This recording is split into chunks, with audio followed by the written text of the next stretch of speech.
जय हिंद दोस्तों, विजय क्लासेस के यूट्यूब चैनल में आपका स्वागत है। तो आज हम कर रहे हैं मैथ का प्रैक्टिस सेट 3। तो चलो बिना किसी देरी के करते हैं शुरू। तो देखो आज का पहला सवाल किस टॉपिक के ऊपर है और क्या कह रहा है। चलो एक मिनट यहाँ पे हम ले लेते हैं अपना पेन। हाँ देखो यहाँ पे क्या बोल रहा है कि mister Ram has a sum of money which is sufficient to pay Usha's wages for 30 days, है ना, and Manika's wages for 60 days। If he employs them together the money sufficient to pay the wages, है ना, मतलब कि wages हैं 30 दिन के, मतलब उषा को 30 दिन के देने के लिए है और जो मनिका है उसको 60 दिन के लिए पैसे हैं, है ना। तो बेसिक हमने क्या करना है, यहाँ पे कुछ चिंता नहीं करनी कि मुझे अलग क्वेश्चन मिल रहा है, बिल्कुल टाइम वर्क का कंसेप्ट लगाना है इस क्वेश्चन के ऊपर भी और अपना आंसर निकालना है, ठीक है ना। चलो देखो कैसे करना है। यहाँ पे क्या बोल रहा है कि उषा को पैसे देने के लिए कितने हैं, उषा को पैसे दे मतलब 30 दिन के लिए पैसे हैं उषा को देने के लिए, और मनिका के लिए कितने हैं, मनिका को वो 60 दिन तक पैसे दे सकता है अगर वो उसको काम पे लगा रहा है। मतलब ये उनकी मतलब की क्या हो रही है कि इस तरह से हम कह सकते हैं, चलो आपको समझाता हूँ थोड़ी देर में, कि उषा को 30 दिन के लिए, मनिका को 60 दिन के लिए हमने क्या करना है, इनकी एलसीएम ले लेनी है, तो ये अपना आ जाएगा टोटल पैसे उसके पास कितने हैं, ठीक है। तो इस तरह से हम कह सकते हैं 30 को 60 से डिवाइड करेंगे तो ये मुझे 2 मिल जाएगा और 60 को 60 से डिवाइड करेंगे तो 1 मिल जाएगा। मतलब सिंपल टाइम वर्क वाला जो आपको सिखाया हुआ है ना, बस वही आपको कंसेप्ट यहाँ पे लगाना हुआ है। सेम जैसे हमने 30 यहाँ पे क्या कर लिया, 30 डेज को 30 डेज लिया, 60 डेज को 60 डेज लिया और टोटल वर्क निकाल लिया, ठीक है। जैसे एफिशिएंसी मिलती थी यहाँ पे भी एफिशिएंसी मिल रही है एक तरह से हम कह सकें अगर, तो क्योंकि देखो क्या बोल रहा है कि एक दिन का काम करने का वो मतलब मैं बोल सकता हूँ कि 2 रुपए दे रहा है और मनिका को 1 रुपया दे रहा है, ठीक है। समझ में आया ना क्या कंसेप्ट लगाना है हमें यहाँ पे, बिल्कुल बेसिक टाइम वर्क वाला। अब देखो क्वेश्चन हमें निकालना क्या है, if you employs them together the money sufficient to pay their wages for how many days, कि वो अगर दोनों को इकट्ठा लगा रहा है काम पे तो उनको कितने दिन तक पैसे दे सकता है वो। तो देखो यहाँ पे 2 रुपए उषा को दे रहा है, 1 रुपया उसको मतलब मनिका को दे रहा है, तो टोटल 3 रुपए देगा वो एक दिन के। 60 उसके पास टोटल है, 60 उसके पास टोटल है, तो मेरे को बताओ अगर टोटल उसके पास 60 है, एक दिन में उसको 3 रुपए देने हैं, तो कितने दिन तक काम चलेगा, मतलब 20 दिन तक उनको पैसे दे सकता है। तो यही हमारा देखो सिंपल सा आंसर है, बिल्कुल दिमाग मतलब एक्स्ट्रा लगाना नहीं, ना ही कंफ्यूज होना है हमें, ठीक है ना। जो बेसिक अपना सीखा हुआ बस वही अपन क्या करेंगे, क्वेश्चन उन्हीं से क्वेश्चन को सॉल्व करना है, ठीक है। बढ़ते हैं अगले क्वेश्चन की तरफ। In the beginning, Ram works at a rate such that he can finish a piece of work in 24 hours, but he only works at this rate for 16 hours. क्या बोल रहा है कि जब राम जो है काम को शुरू करता है तो वो मतलब कि क्या बोल रहा है, वो इस तरह से काम करता है कि काम जो है 24 घंटे में खत्म हो जाए, ठीक है।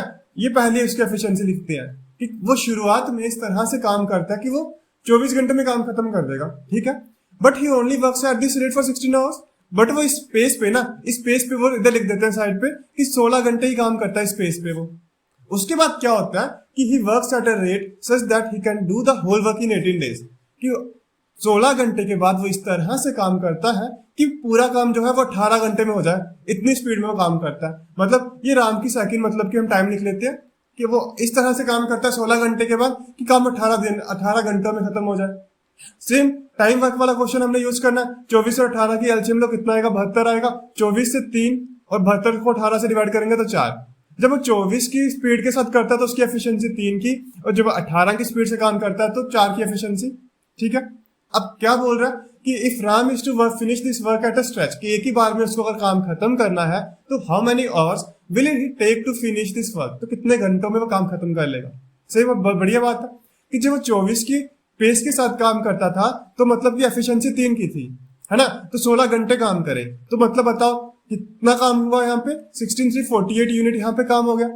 अब टोटल वक्त था 72, टोटल वक्त था 72, 48 यूनिट हो चुका है, कितने 16 आवर्स में 48 यूनिट्स हो चुका है। बचा कितना हमारा 24 यूनिट बचा है, कितना बचा 24 यूनिट। और फिर उसके बाद वो क्या कर रहा है, 16 घंटों के बाद 18 वाले पेस में कर रहा काम, मतलब उसकी 1 घंटे की एफिशिएंसी है 4। अगर उसकी 1 घंटे की एफिशिएंसी है तो 24 को हम कर देंगे 4 से डिवाइड और हमें मिलेगा 6 घंटे, है ना। तो यानी कि यहाँ पे हमें एक्स्ट्रा और कितने घंटे मिले, 24 यूनिट काम करने को 6 घंटे वहां पे और मिले।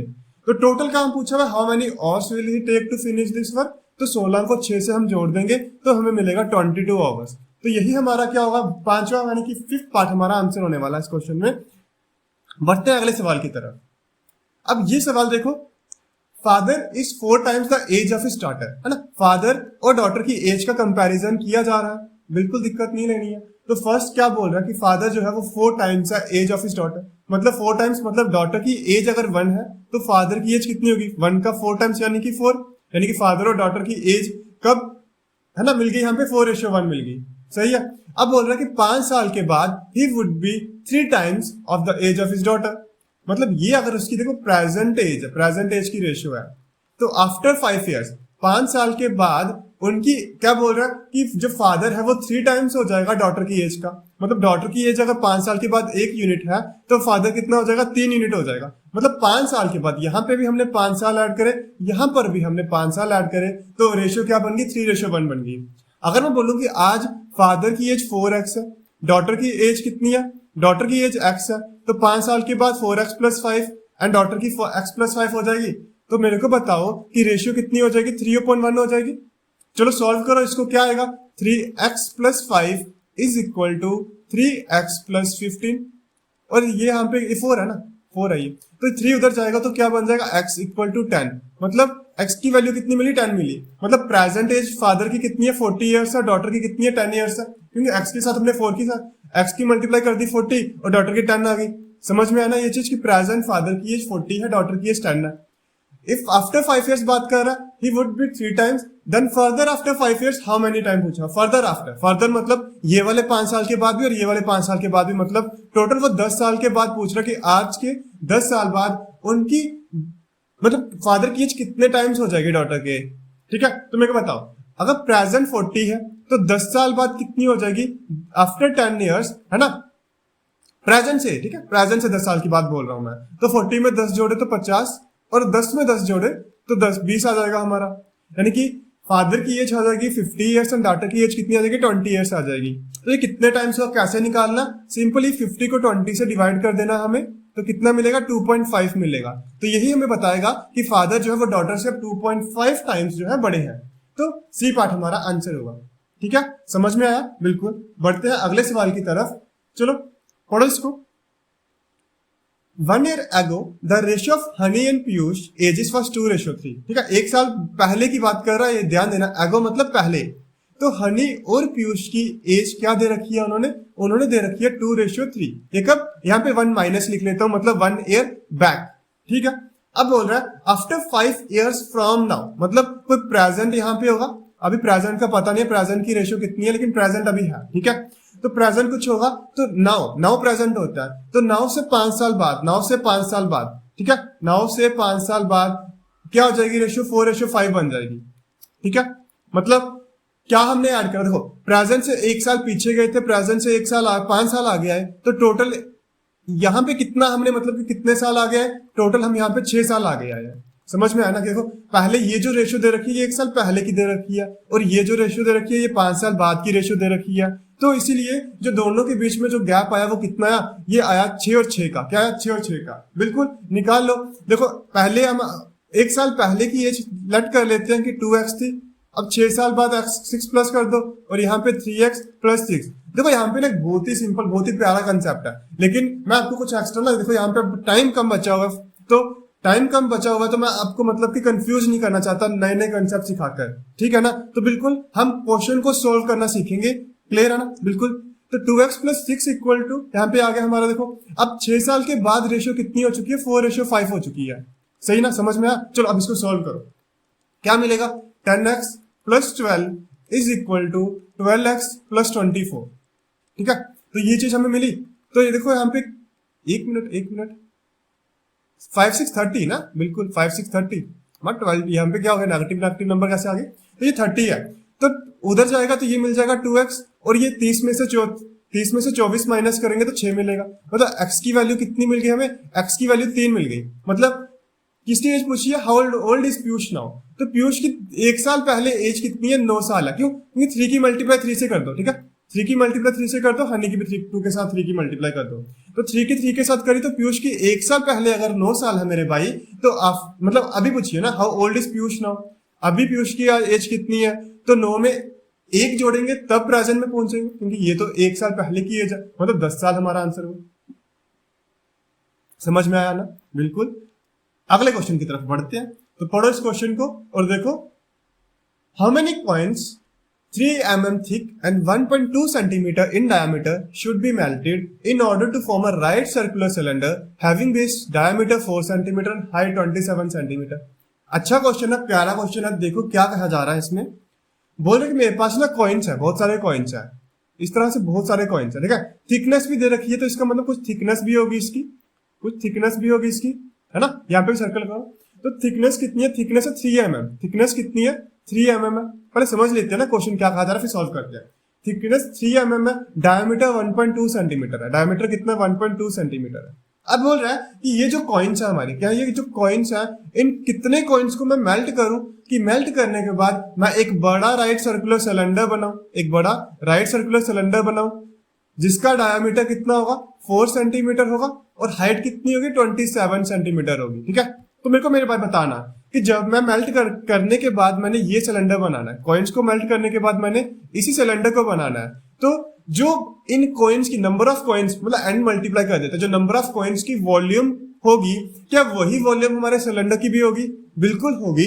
तो हमने इसी कंसेप्ट के साथ अपने क्वेश्चन को सॉल्व करना है, ठीक है। एक और चीज सीख लो कि यहाँ पे देखो सेंटीमीटर है, यहाँ पे मिलीमीटर है, तो ये देख लो कि 1 सेंटीमीटर जो होता है ये हमारा 10 मिलीमीटर के बराबर होता है। आपको ये भी ध्यान में देना कि 1 सेंटीमीटर 10 मिलीमीटर के बराबर होता है। और यहाँ पे 3 mm कितने आ जाएंगे, 3 mm की वैल्यू आ जाएगी, ये आ जाएगी 0.3 सेंटीमीटर, ठीक है। 3 mm की वैल्यू कितनी आएगी, 0.3 सेंटीमीटर। मैं इसी का यूज करने वाला हूँ आगे। सॉल्व, इसको हटाते हैं पूरा और फिर क्वेश्चन को करते हैं सॉल्व, ठीक है। बिल्कुल 1 मिनट दे दो मेरे को सिर्फ। चलो चलो आप कंसेप्ट अपना सेम लगाते हैं जो भी समझाया मैंने आपको। तो देखो वॉल्यूम ऑफ दिस कॉइन कितना होगा, डायमीटर दे रखा है हमें 1.2 सेंटीमीटर। तो देखो जो कॉइन था वो भी एक सिलेंडर की शेप का होता है ना, सिलेंडर की शेप का ही होता है। तो वॉल्यूम क्या होती है सिलेंडर की, वॉल्यूम ऑफ सिलेंडर जो होता है ये होता है पाई आर स्क्वायर एच। क्या होता है, पाई आर स्क्वायर एच, ठीक है। चलो मेरे को पता नहीं है कि कितने मेरे पास कॉइन्स है, तो मैं लट कर लूंगा कि मेरे पास n कॉइन्स है। कितने कॉइन्स है, n कॉइन्स है। चलो सबसे पहले एक कॉइन की वॉल्यूम बनाते हैं। यहाँ पे पाई आ जाएगा, रेडियस कितना है, 1.2 सेंटीमीटर डायमीटर है, तो 1.2 सेंटीमीटर को 2 से डिवाइड करेंगे, 1.2 सेंटीमीटर को 2 से डिवाइड करेंगे तो मिलेगा 0.6 सेंटीमीटर। तो ये हमारा डायमीटर आ गया। तो 0.6 को क्या लिख सकता हूँ, 6/10। तो रेडियस का तो चाहिए हमें स्क्वायर, मल्टीप्लाई किससे करूंगा, हाइट से। तो हाइट कितनी दे रखी है, हाइट थिकनेस 3 mm, मतलब अभी सिखाया 0.3 सेंटीमीटर, मतलब 3/10 सेंटीमीटर। तो ये भी सेंटीमीटर, ये भी सेंटीमीटर। अब इस वॉल्यूम मतलब कि जो हमारा नया सिलेंडर बनाना ना, उसकी वॉल्यूम के बराबर इन n कॉइन्स की वॉल्यूम होनी चाहिए। तो ये n निकालेंगे, क्वेश्चन सॉल्व हो जाएगा। तो चलो पाई आर स्क्वायर, आर कितना, डायमीटर अगर 4 है तो रेडियस कितना होगा, 2 होगा, इसका स्क्वायर। हाइट कितनी है, 27 सेंटीमीटर है, ठीक है। पाई से पाई को काट दो, n multiply 36/100 multiply 3/10 equal to 4 into 27, ठीक है। ये उधर जाकर कट जाता है तो इधर ही काट देते हैं। 9 3 27, 9 4 36, 4 से 4 गया, 3 से 3 भी गया, तो यहाँ पे ये जो डिवाइड हो रहा है वो वहां पे जाके मल्टीप्लाई हो जाएगा। तो 1000 कॉइन्स की मुझे जरूरत पड़ने वाली है, यानी कि 4th part is our answer. Clear है। बढ़ते हैं अगले सवाल की तरफ और देखो यहाँ पे पढ़ो इस क्वेश्चन को और सॉल्व करो।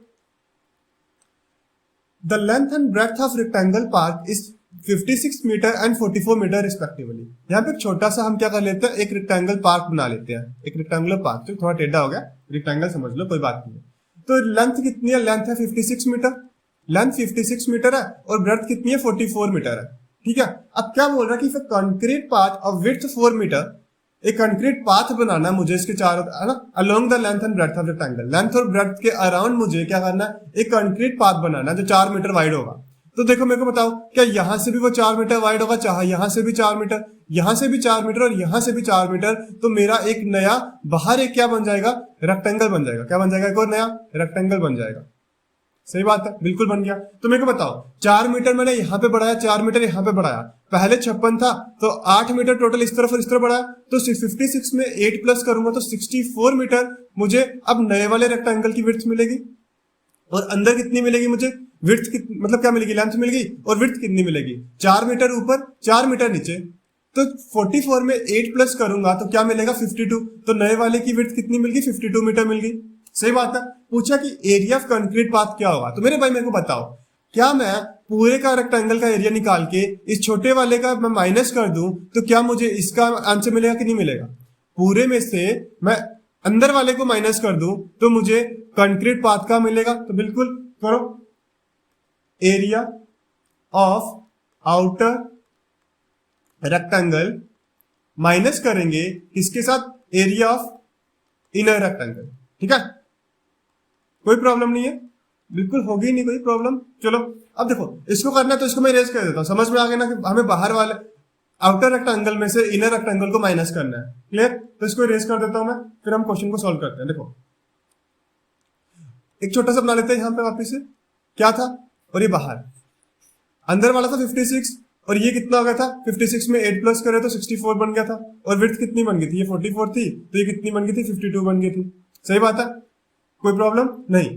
तो आउटर रेक्टेंगल, चलो आउटर रेक्टेंगल का एरिया लेंथ बताओ। एरिया ऑफ रेक्टेंगल क्या होता है, एरिया ऑफ रेक्टेंगल ही होता है length into breadth, length into breadth. तो चलो यहाँ पे 64 मल्टीप्लाई 52 करना, माइनस करना है 44 मल्टीप्लाई 56, और ये आपका होमवर्क, बताना मुझे कि कितना आंसर आने वाला है यहाँ पे। ठीक है, समझ में आना, आपने कमेंट करना, कमेंट नहीं करते बिल्कुल भी आप, बिल्कुल।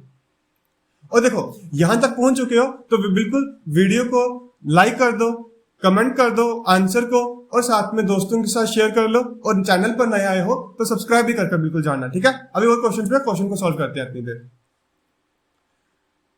क्या बोल रहा है, the product of two numbers is 2028। Product कितना है दो नंबर का, 2028 है, और एचसीएफ कितनी है 13 है, एचसीएफ कितनी है 13 है। तो बोल रहा है कि नंबर ऑफ सच पेयर्स, कि कितने ऐसे पेयर्स होंगे, कितने ऐसे मेरे पास नंबर्स होंगे जिनकी मल्टीप्लाई करने पे 2028 मिलता है और एचसीएफ उनकी 13 होती है। मेरे को ये बताना है नंबर ऑफ पेयर्स कितने होंगे। ठीक है, क्योंकि दो नंबर के पेयर बताने मुझे, आया समझ में, बिल्कुल। ये एक छोटा सा कंसेप्ट है। ठीक है, क्लियर है, दिखना एचसीएफ कितनी है, एचसीएफ है 13, एचसीएफ कितनी है 13 है। तो जब मेरी एचसीएफ 13 है तो इसका मतलब कि जो मेरे दो नंबर होंगे वो क्या होंगे, 13 एचसीएफ है।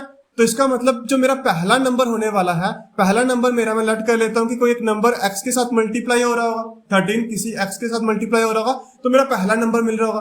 क्योंकि एचसीएफ क्या होता है, एचसीएफ होता है highest common factor, highest common factor या फिर ग्रेटेस्ट कॉमन डिवाइजर, है ना, हाईएस्ट कॉमन फैक्टर होता है हमारा एचसीएफ। तो इसका मतलब कि किसी ना किसी 13 जो है किसी ना किसी नंबर के साथ मल्टीप्लाई हो रहा है, और मेरे को इन दोनों नंबर में से कोई एक नंबर मिलेगा। इसी तरह से ये 13 ही किसी दूसरे y के साथ मल्टीप्लाई होगा, किसी दूसरे y के साथ मल्टीप्लाई होगा और मुझे दूसरा नंबर मिलेगा। और साथ में एक चीज आपको ये सीखनी है कि ये x और y जो आपस में है ना, ये होते हैं कोप्राइम। ये आपको कंसेप्ट यहाँ पे सीखना है कि अगर मेरे को एचसीएफ दे रखी है तो वहां पे मुझे दो नंबर्स फाइंड करने हैं। तो इस तरह से मैं दो नंबर्स को लेट कर सकता हूं, एक 13x और 13y, और जो x और y है ये आपस में कोप्राइम होंगे। अगर ये कोप्राइम नहीं होंगे तो इसका मतलब कि कोई कॉमन होगा तो एचसीएफ बढ़ जाएगी। तो एचसीएफ 13 थी तो x और y क्या होने चाहिए, कोप्राइम ही होने चाहिए। आपने हमेशा ध्यान में रखना है। ठीक है, समझ में आया ना, बिल्कुल। अब क्या देखो, मैंने फर्स्ट नंबर भी फाइंड कर लिया, सेकंड नंबर भी फाइंड कर लिया ना, 13x 13y। क्या गिवन है कि प्रोडक्ट कितनी है 2028 है। तो करो 13x की मल्टीप्लाई 13y के साथ करूंगा तो मुझे क्या मिलेगा, 2028 मिलेगा। काटो, 13 से काटा तो 13 1 13 है ना, 13 5 65 और 13 6 78। तो इसी तरह से 13 12 7 56 होता है। यानी मेरे जो x और y यानी कि जो को प्राइम नंबर की मल्टीप्लाई है ना, ये 12 मिलनी चाहिए। ये जो को प्राइम नंबर यानी कि x और y जो को प्राइम थे, इन दोनों की मल्टीप्लाई 12 मिलनी चाहिए। तो मैं क्या कर सकता हूँ, अपने पेयर्स को ढूंढ सकता हूँ। अब देखो किन दो नंबर की मल्टीप्लाई करने पे 12 मिलता है और वो नंबर को प्राइम होने चाहिए। चलो पहले सारे के सारे नंबर लिख लेते हैं यहाँ पे कि कौन कौन से नंबर हैं जो जिनका प्रोडक्ट करने पे 12 मिलता है। एक तो पहला 1 और 12 आ गया, 1 और 12 करने पे मेरे को 12 मिलेगा। एक मुझे 2 और 6 से मिल सकता है 12, और एक मुझे 3 और 4 से मिल सकता है 12, और इनके अलावा कोई भी नंबर नहीं है ना। 6 2 लिख दिया हुआ है, 12 1 लिख दिया हुआ है, इनके अलावा कोई नंबर नहीं है जिनकी मल्टीप्लाई करने पे मुझे 12 मिलेगा।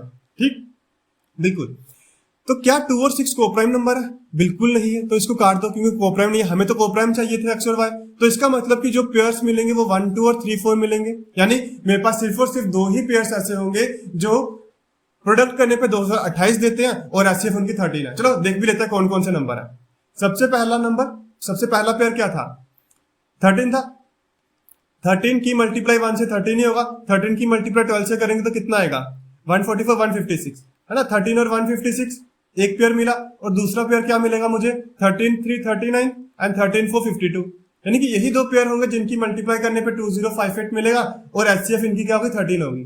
ठीक है, समझ में आया ना? बिल्कुल। बढ़ते हैं अगले सवाल की तरफ और करते हैं अपना 8th क्वेश्चन सॉल्व।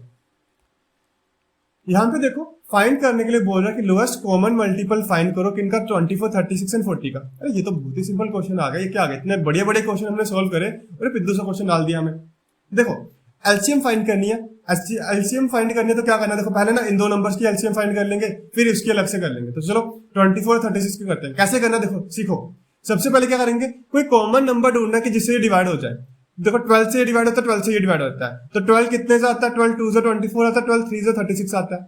ठीक है, अब 2 की मल्टीप्लाई कर दो 36 से या फिर इसके साथ कर दो तो मुझे 24 36 की एलसीएम मिल जाएगी। तो कितना आएगा? 72 आएगा और ये 40 बचा। अब इन दोनों को काट लो। 8 9 72 होता है और 8 5 40 होता है, ये दोनों नहीं करते हैं तो मतलब कि यहाँ तो इसकी मल्टीप्लाई इसके साथ कर दो या तो इसके साथ कर दो, तो मिलेगा 360। मतलब 360 हमारा आंसर आया, है ना? 9 की मल्टीप्लाई 40 से करेंगे तो 360 ही आएगा, और इसी तरह से 72 की मल्टीप्लाई 5 से करेंगे तो भी 360 ही आएगा मेरे भाई। और बिल्कुल ही सिंपल सा क्वेश्चन था, क्या पिद्दू सा क्वेश्चन डाल दे यहाँ पे। बढ़ते देखो अगले सवाल की तरफ। A person cross a 600 metre long street in 5 minutes.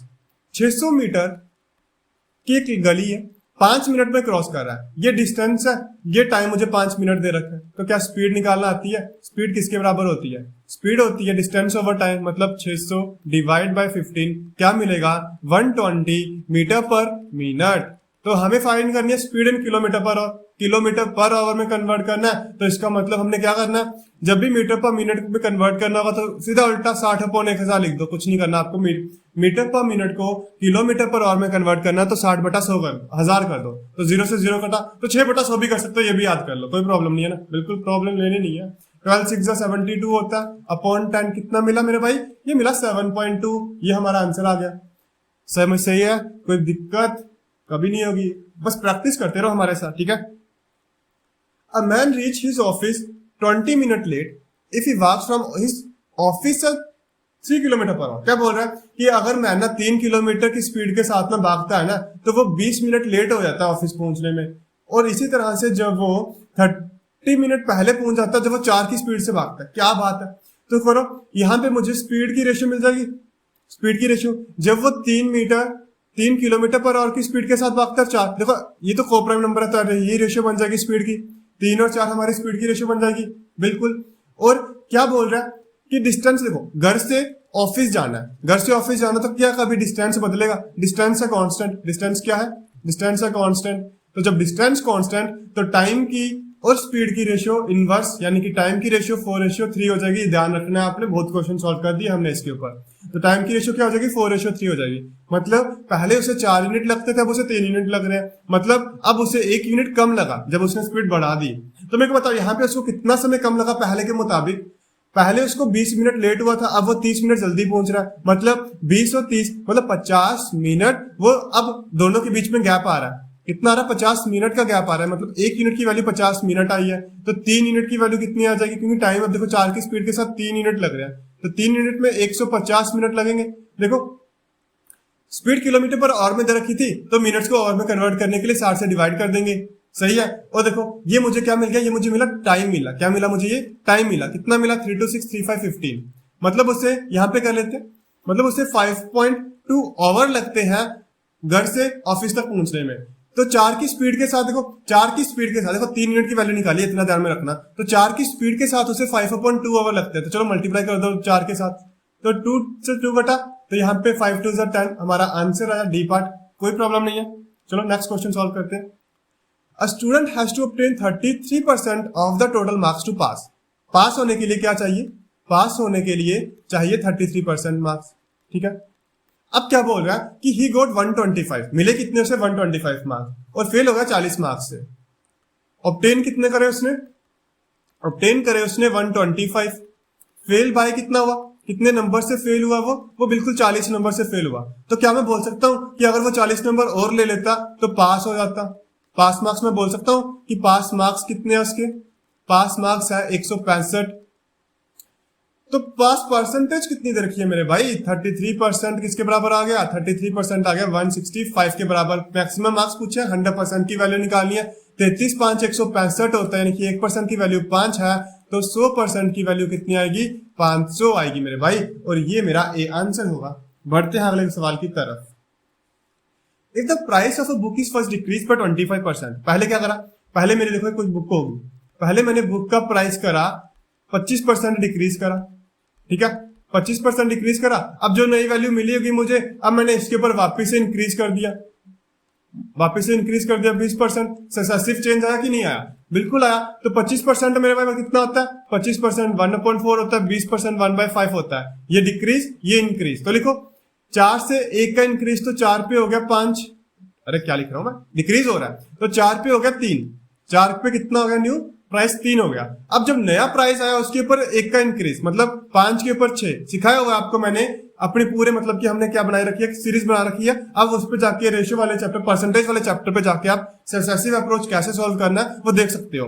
तो अभी समझ सकते हो क्या था कि कुछ नहीं है, अगर इस तरह से सक्सेसिव चेंज आ रहा है, 25% का डिक्रीज आ रहा है, तो पहले 4 का 3 कर दो, क्योंकि 4 के ऊपर 1 का डिक्रीज आ रहा है, फिर 20% का इंक्रीज आ रहा है, तो बिल्कुल उसके वर्टिकली 5 के ऊपर 6 कर दो, ठीक है, बिल्कुल नीचे लिख दो उसके। तो ऐसे क्रॉस मल्टीप्लाई कर देनी है, सीधी मल्टीप्लाई कर देनी है, ठीक है, क्रॉस नहीं मतलब वर्टिकली मल्टीप्लाई कर देनी है, और जो नंबर करता है काट भी दो, 2 2 जा 4, 2 3 जा 6, तो 2 5 जा कितना होता है, 10 होता है, 3 3 जा कितना होता है, 9 होता है। तो मेरे को पता क्या हो, डिक्रीज आ रहा है ना, पहले प्राइस 10 था, अब 9 आ गया, 1 का डिक्रीज आ, क्या लिख रहा हूं, 1 का डिक्रीज है, तो 1 का डिक्रीज है 10 के ऊपर, तो 100 के साथ मल्टीप्लाई करेंगे तभी परसेंटेज मिलेगी, तो 10% मेरे भाई मेरा आंसर, लेकिन 10% डिक्रीज।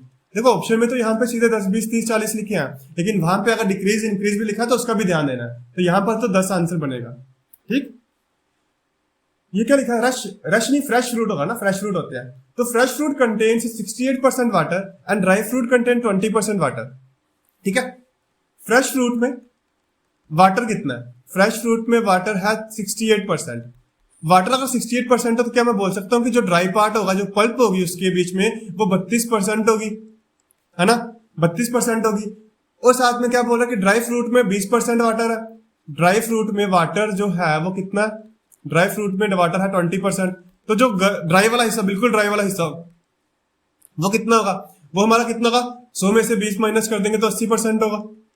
कोई प्रॉब्लम है इसमें, कोई दिक्कत है इसमें, नहीं है ना। तो इसमें देखो क्या कंसेप्ट लगाना है, इसमें आपने कुछ कंसेप्ट नहीं लगाना, आपने इसमें ये कंसेप्ट लगाना है कि जो हमारा ड्राई पार्ट रहता है, अगर हमारे पास इक्वल क्वांटिटी में क्या है, अमाउंट में, अगर हमारे पास इक्वल क्वांटिटी में हमारे पास क्या है, फ्रेश फ्रूट और ड्राई फ्रूट है, तो जो ड्राई पार्ट रहता है ना वो कभी कांस्टेंट रहता है, वो कभी बदलता नहीं है। तो बस यही लिखना हमने कि देखो यहाँ पे फ्रेश फ्रूट का जो ड्राई पार्ट है, यानी कि 32% है जो फ्रेश फ्रूट का, वो किसके बराबर आएगा, वो 80% ऑफ ड्राई फ्रूट के बराबर आएगा, ठीक है। तो यहाँ पे मुझे फ्रेश और ड्राई की क्या मिल जाएगी, रेशियो मिल जाएगी, ठीक है। परसेंट से परसेंट काट दो, 8 4 32, 8 10 80, 2 2 4, 2 5 10, यानी कि 2f किसके बराबर मिला मुझे, 5d के बराबर मिला, और 5/d यानी कि मेरे को फ्रेश फ्रूट और ड्राई फ्रूट की क्या मिल गई, रेशियो मिल गई। क्या मिल गई मुझे, फ्रेश फ्रूट और ड्राई फ्रूट की मुझे रेशियो मिल चुकी है यहाँ पे। यानी कि अगर मेरे पास देखो फ्रेश फ्रूट अगर 5 यूनिट है ना, तो उसमें से मुझे जो ड्राई फ्रूट मिलेगा वो मुझे 2 यूनिट मिलेगा, ठीक है, समझ में आया ना, बिल्कुल इतना ध्यान में आपको रखना है। तो देखो क्या बोला होगा कि how much dry fruit can be obtain from 100 kg of fresh fruit, तो 100 kg है, यहाँ पे 5 यूनिट है, अगर 5 यूनिट मेरा 100 के बराबर है तो कितना आएगा, ये 20 यूनिट के बराबर आएगा। तो 1 यूनिट की वैल्यू आ गई 20, तो 2 यूनिट की वैल्यू 20 के साथ कर दो मल्टीप्लाई, तो आया आंसर 40, यानी कि सी पार्ट हमारा आंसर हुआ, ठीक है। बिल्कुल दिक्कत नहीं लेनी, बस इतना सा कंसेप्ट याद रखना है कि ड्राई पार्ट है। देखो एक भी क्वेश्चन आता है और कि कैसा क्वेश्चन बनता है कि फ्रेश फ्रूट में मतलब कि पहले 80% वाटर था, थोड़ी देर धूप में रखा तो 70% हो गया, तो उसमें भी यही करना है आपने। ड्राई फ्रूट हमेशा क्या रहता है, सेम रहता है, बस क्वेश्चन सॉल्व, ठीक है, बिल्कुल। यहां पे देखो the value of a machine depreciates at the rate of 10% every year, हर साल 10% से डेप्रिशिएट मतलब नेगेटिव कम हो रहा है। It was purchase 3 years ago, 3 साल पहले इसको परचेज किया था, तो उसकी प्रेजेंट वैल्यू दे रखी है, प्राइस पूछा कि कितना परचेज में किया था उसने, मतलब कितना उसने प्राइस दिया था जब उसने उसको परचेज किया था।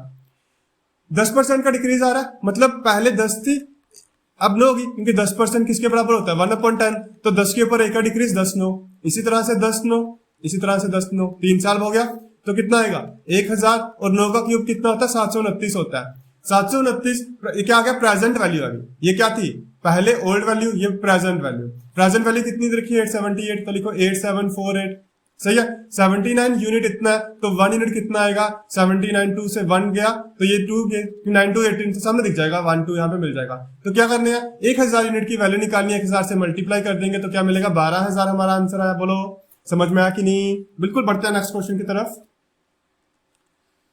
Seats for mathematics, physics and biology in school are in the ratio 5:7:8। Math, physics और बायोलॉजी की जो सीट्स हैं स्कूल में वो कितनी है, 5:7 और 8। क्या बोल रहा है कि प्रपोजल आया कि इंक्रीज करनी है इन सीट्स को 40% से, 50% से और 75% से। देखो जब भी ऐसी रेशियो मिल जाए ना, ऐसी रेशियो, तो परसेंटेज निकालनी है आपने इन वैल्यूज की, तो ना 10 से मल्टीप्लाई कर दो, रेशियो में कोई फर्क नहीं पड़ता। बिल्कुल, अब 40% निकालो। देखो मैथ की 40% से, फिजिक्स की 50 से और बायोलॉजी की 75 से, कोई प्रॉब्लम नहीं होगी ना अब इसको सॉल्व करने में।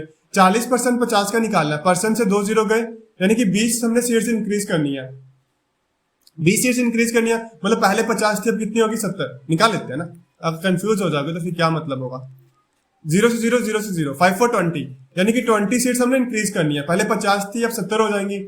ये 50% से इंक्रीज करनी है, देखो 50% निकालना आसान है, 70 का 50% 35, तो 35 से इंक्रीज करेंगे तो 105 आ जाएगा। ये 75% से इंक्रीज करनी है तो 75% 3/4 होता है, बिल्कुल, तो 420 और कितना हो गया, 60 से इंक्रीज करना है मतलब 140 आ जाएगा। सही है, चलो ये रेशियो मिली हमें नहीं, काट दो जिससे कटती है, 35 दूने 70, 35 3 से 105 और 35 4 जा 140, तो 2:3:4 हमारा आंसर आ गया। चलो आगे बढ़ते हैं। The ratio of the number of boys and girls in A college is 7:2। Boys और गर्ल्स की जो रेशियो है कॉलेज में वो कितनी है, 7:8 है। ठीक है, 7 अगर 8 है तो if the percentage increase in the number of boys and girls भी 20% and 10% respectively, what will be the new ratio. कोई दिक्कत नहीं है, अभी समझाया। क्या कर देना, 70 और 80 कर देना। यहाँ पे 20% निकालना है, किसका, 70 का, तो 0 से 0 2% गई, 7 to 14, 14 से इंक्रीज करो, 70 था 84 हो जाएगा। 10% से इंक्रीज करना, 10% तो मुश्किल ही नहीं होता, 8 आएगा यानी कि 88 यहाँ पे आ जाएगा। तो ये न्यू रेशियो बन गई हमारी। बिल्कुल, काट दो, किससे कटेगा, 4 से, तो ये 21 आएगा, ये 22 आएगा, है कोई ऑप्शन में, बिल्कुल सी पार्ट हमारा आंसर हो गया। यही पूछा, what will be the new ratio. आ रहा है ना पसंद सेशन, बिल्कुल इसी तरह से क्वेश्चन सॉल्व करने अपने एग्जाम में भी। देखो, the sum of 3 numbers is 98। 3 numbers का सम है, ए बी और सी, हमने 3 नंबर सेलेक्ट कर लिए। If the ratio of first to second, first to second की रेशियो 2:3 दे रखी है, सेकंड टू थर्ड कितनी दे रखी है, 5:8 दे रखी है, तो बोला कि सेकंड नंबर, अच्छा सम भी दे रखा ना, देन द सेकंड नंबर क्या होगा वो पूछा हुआ है, सिखाया हुआ ना रेशियो वाले में। क्या करना है आपको, बिल्कुल बैलेंस करना है। यहाँ पे 3 और 5 यहाँ पे दिख रहे हैं, 3 और 5 की एलसीएम 15, 5 के साथ 3 के साथ, तो 5 2 कितना आएगा 10, 5 3 आएगा 15 और 3 8 कितना आएगा 24 आएगा। पूछा हुआ सेकंड नंबर क्या होगा, सेकंड नंबर कितना 15, सेकंड नंबर कितना 15 और प्लस करो इसको, कितना आएगा 15 24 39, 39 और 10 49, तो 15/49 मल्टीप्लाई 98, 49 2 98 आ जाएगा और 30 हमारा आंसर आ जाएगा। Next question, if 40% of a number is equal to 2/3 of another number. 40% जो है एक नंबर का वो किसके बराबर है, वो इक्वल है to 2/3 of another number. What is the ratio of first number to second number. ठीक है, क्या बोल रहा है कि 40% जो है एक नंबर का वो किसके बराबर है, 2/3 ऑफ अनदर नंबर। तो चलो एक नंबर ए ले लेते हैं और एक नंबर बी ले लेते हैं। ठीक है, तो 40% जो है एक नंबर का 2/3 ऑफ अनदर, चलो 40% ऑफ ए किसके बराबर है, 2/3 ऑफ बी के। सही है, what is the ratio of first number to second number. दूसरा क्वेश्चन, 40% किसके बराबर होता है, 2/5, ए इज इक्वल टू 2/3 बी। क्या करना है, 2 से 2 काटना है, तो क्या मिल जाएगा, a अपॉन बी हमें मिलेगा 5/3। तो क्या रेशियो मिली, 5:3 a रेशियो b की। तो यहाँ पे सी पार्ट हमारा आंसर है। सही है, समझ में आना। चलते हैं आगे। बोल रहा है द फोर्थ प्रोपोर्शनल निकालना हमें 5 8 और 15 का। 5 8 और 15 का हमें फोर्थ प्रोपोर्शनल निकालना है। फोर्थ प्रोपोर्शनल पता है ना आपको, क्या सिखाया था, इसको a मान लेना, इसको b मान लेना, इसको c मान लेना। तो फोर्थ प्रोपोर्शनल कैसे मिलेगा हमें, फोर्थ प्रोपोर्शनल अभी रुको लिखने दे दो, सब दिखाता हूं। तो फोर्थ प्रोपोर्शनल कैसे मिलेगा, सिर्फ b क्रॉस c करना है और a के साथ डिवाइड कर देना है। 8 मल्टीप्लाई 15 डिवाइड कर देंगे 5 के साथ, मिलेगा 24। कितना मिलेगा, 24 हमारा आंसर आया, बी पार्ट हमारा आंसर आया। बढ़े आगे। 3 numbers are in the ratio of 3:4:5। a b और c की क्या रेशियो दे रखी है, 3:4:5 दे रखी है और उनकी एलसीएम दे रखी है 2400 और एचसीएफ पूछा हुआ है। मेरे भाई अगर मैं देखो इन्हीं नंबर को मान लूं कि मेरे पास यही नंबर है, तो मैं इनकी एचसीएफ क्या निकाल सकता हूं? एचसीएफ निकलेगी, देखो 3, 4 और 5 को प्राइम नंबर्स है, तो इसका मतलब कि 1 एचसीएफ आएगी, क्योंकि को प्राइम नंबर्स क्या होते हैं जिनकी एचसीएफ 1 होती है। और एलसीएम अगर मैं निकालना चाहूं तो एलसीएम क्या आएगी? एचसीएफ 1 यूनिट एलसीएम क्या आएगी? चलो 5 4 20 और 20 और 3 की एलसीएम निकालेंगे तो 60 यूनिट एलसीएम आ जाएगी, सही ना। चलो एलसीएम दे रखी है 2400, तो 60 यूनिट किसके बराबर आ गई? अगर 2400 के बराबर, 0 से 0 गया तो 1 यूनिट की वैल्यू कितनी आएगी? 40 आ गई। तो एचसीएफ निकालनी है, एचसीएफ है ही 1 यूनिट है, मतलब 40 हमारा आंसर ही हो गया सीधा का सीधा, यानी कि ए पार्ट हमारा आंसर आ गया। बोलो समझ में आया कि नहीं आया? क्लियर हुआ? चलो आज के क्वेश्चन यहाँ पे खत्म हो रहे हैं हमारे, तो कल वापस से मिलेंगे। सेशन पसंद आया तो वीडियो को लाइक कर देना, दोस्तों के साथ शेयर कर देना और कमेंट बिल्कुल करना क्वेश्चन जो हमने होमवर्क दिया हुआ है, ठीक है। कल फिर से मिलते हैं, तब तक के लिए नमस्कार, जय हिंद।